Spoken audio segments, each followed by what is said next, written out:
মধ্যে 5 ধরনের ভুল আসলে সচরাচর হয়ে থাকে। এর মধ্যে হচ্ছে অতিরিক্ত ভারী ফার্নিচার ইউজ করা, বড় বড় ফার্নিচার গুলো ইউজ করা। সেকেন্ড হচ্ছে রঙের ক্ষেত্রে বা পেইন্টিং এর ক্ষেত্রে মাল্টি কালার ইউজ করা, এটা একটা প্রবলেম হয়ে থাকে, বড় ভুল হয়ে থাকে ইন্টেরিয়র ডিজাইনে। এস্থেটিক ভিউ আনতে গেলে 60-30-10 মডেলটা ইউজ করা উচিত, তখন ইন্টেরিয়রের সৌন্দর্যটা বর্ধিত হয়। আর হচ্ছে লাইটিং এর ইফেক্ট।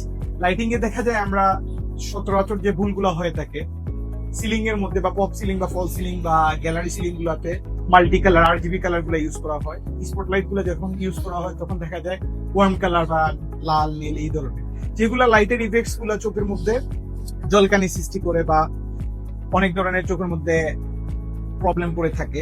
মাল্টি কালার রং ইউজ করার কারণেও দেখা গেছে চোখের মধ্যে একটু খিটখিটে টাইপের একটা বিষয় বের হয়ে আসে।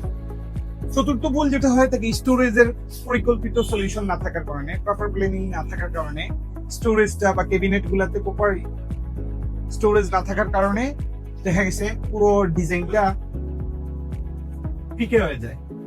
আর পঞ্চম যেটা ভুল হয়ে থাকে ট্রাফিক ব্লক করে ফেলা, যেমন ভারী আসবাবপত্র, ভারী ফার্নিচার লাগানো, যেটার কারণে দেখা গেছে যাতায়াতে বা চলাচলে বাধা বিপত্তি সৃষ্টি হয়।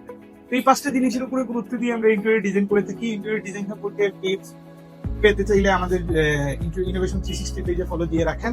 আর ইন্টেরিয়র ডিজাইনের আরো বিভিন্ন ধরনের তথ্য নিয়ে আপনাদের সামনে আসতেছি, দেখা হবে ইনশাআল্লাহ। ইনোভেশন 360 স্লোগান হচ্ছে উই আর টিউব, পাশে থাকুন। ধন্যবাদ। আসসালাম।